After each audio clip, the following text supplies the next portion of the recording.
ایران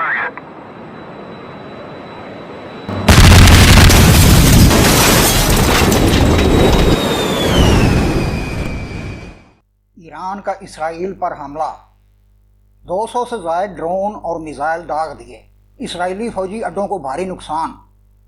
ایران نے اسرائیل کی طرف سے 1 اپریل کو دمشق میں ایرانی قونصل خانے پر حملے کا جواب دیتے ہوئے اسرائیل پر 200 کے قریب ڈرون اور میزائل داغ دیے، جس کا انتباہ ایران نے پہلے ہی کر دیا تھا۔ غیر ملکی میڈیا کے مطابق ایران نے اسرائیل پر براہ راست ڈرون حملے کیے، جس کی تصدیق ایرانی پاسداران انقلاب نے بھی کی ہے، جبکہ اسرائیل نے ایران کے متعدد ڈرون گرانے کا دعویٰ بھی کیا ہے۔ ایرانی میڈیا رپورٹ کے مطابق ایران نے اسرائیلی دفاعی تنصیبات کو نشانہ بنایا، گولان کی پہاڑیوں اور شام کے قریب اسرائیلی فوجی ٹھکانوں کو بھی نشانہ بنایا گیا۔ ایرانی میڈیا کے مطابق تہران اسرائیل میں 50% اہداف کو نشانہ بنانے میں کامیاب رہا۔ اسرائیلی فضائی اڈے کو خیبر شکن میزائلوں سے ٹارگٹ کیا گیا، جس کی اسرائیلی فوج نے تصدیق کی ہے۔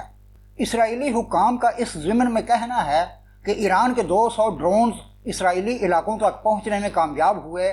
زمین سے زمین پر مار کرنے والے درجنوں ایرانی میزائلوں سے اسرائیل پر شدید حملہ ہوا ہے۔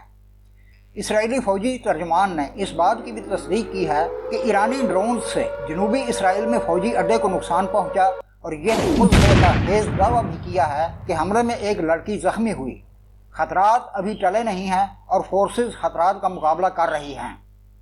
اسرائیل دراصل یہ باور کرانا چاہتا ہے کہ ایرانی میزائلوں سے اس کا کچھ نقصان نہیں ہوا اور وہ اپنا دفاع کرنے میں کامیاب رہا ہے۔ اس سے قبل اسرائیل کی جانب سے کہا گیا تھا کہ درجنوں ڈرونز ایران سے روانہ ہوئے اور اسرائیل کے لیے اپنا راستہ بنا رہے ہیں۔ اسرائیلی فوجی ترجمان کے مطابق ایران نے اپنی سرزمین سے اسرائیل کی سرزمین کی طرف بغیر پائلٹ کے طیارے روانہ کیے، جس پر اسرائیل نے عوام سے ہوشیار رہنے کی اپیل کرتے ہوئے کہا کہ ہوم فرنٹ کمانڈ کی ہدایات پر عمل کریں۔ ہم کوشش کریں گے کہ ان میزائلز کو اسرائیل کی سرزمین تک پہنچنے سے روکا جائے۔ ادھر یمن کے حوثیوں، لبنان کی حزب اللہ اور فلسطین کی مزاحمتی تنظیم حماس کی جانب سے بھی اسرائیل پر حملے کی اطلاعات موصول ہوئی ہیں۔ برطانوی خبر رساں ادارے BBC کے مطابق ایرانی فوج کی جانب سے جاری بیان میں اسرائیل پر حملے کی تصدیق کرتے ہوئے کہا گیا ہے کہ یہ حملے 1 اپریل کو دمشق میں ایرانی قونصل خانے پر حملے کا جواب ہیں۔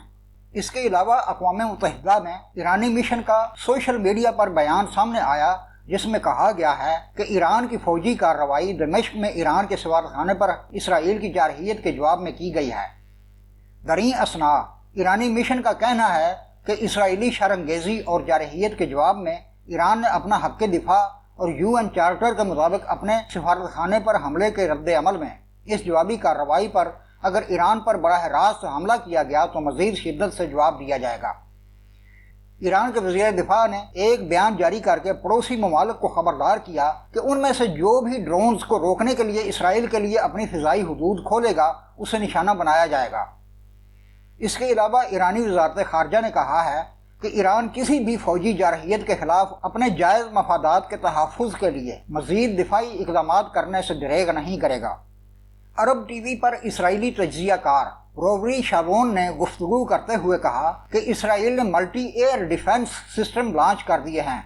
اسرائیل نے ایرانی حملے سے محفوظ رہنے کے لیے آئرن ڈوم بھی لانچ کیا ہے۔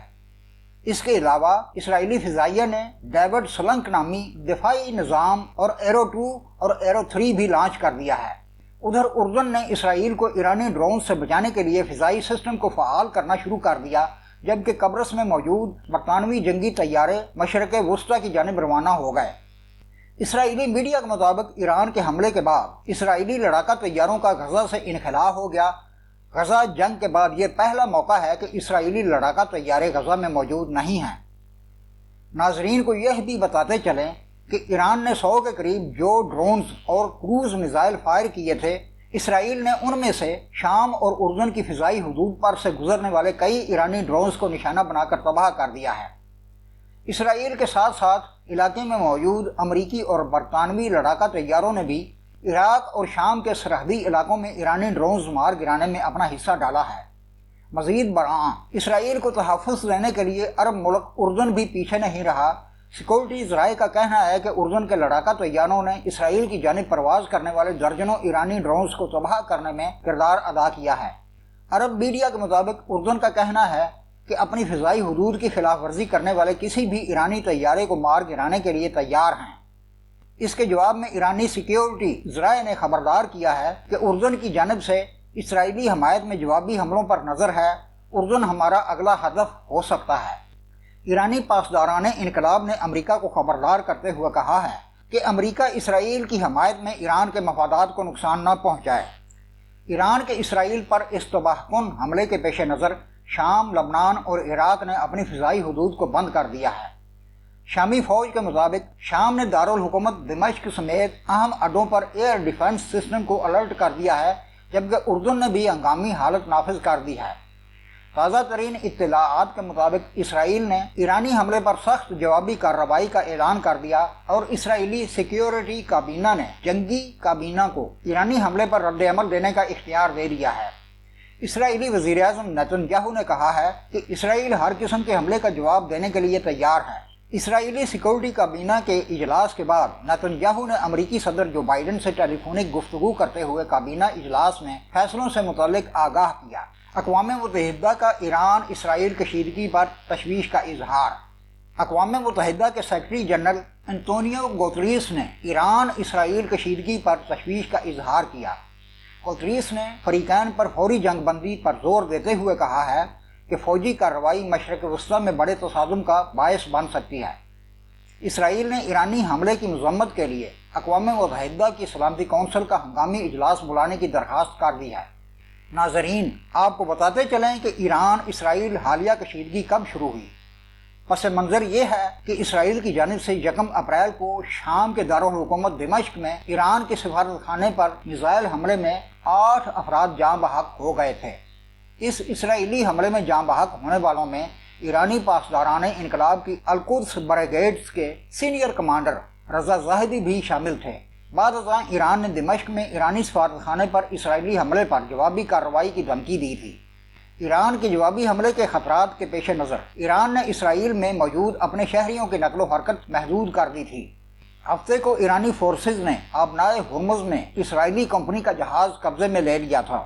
ایرانی سرکاری میڈیا کا کہنا ہے کہ ایرانی بحریہ کے خصوصی دستوں نے ہیلی کاپٹر کا استعمال کرتے ہوئے جہاز کو قبضے میں لیا۔ رپورٹ کے مطابق ایرانی بحریہ نے جہاز پر اس وقت قبضہ کیا جب وہ متحدہ عرب امارات سے 60 کلومیٹر دور آبنائے ہرمز میں سفر کر رہا تھا۔ اسرائیل کے خلاف تباہ کن ایرانی حملے کی تفصیلات آ رہی ہیں۔ یوں نئی ڈیولپمنٹ سامنے آتی ہے، ہم اپنے ناظرین کو اس سے آگاہ رکھیں گے۔ تب تک کے لیے اللہ حافظ۔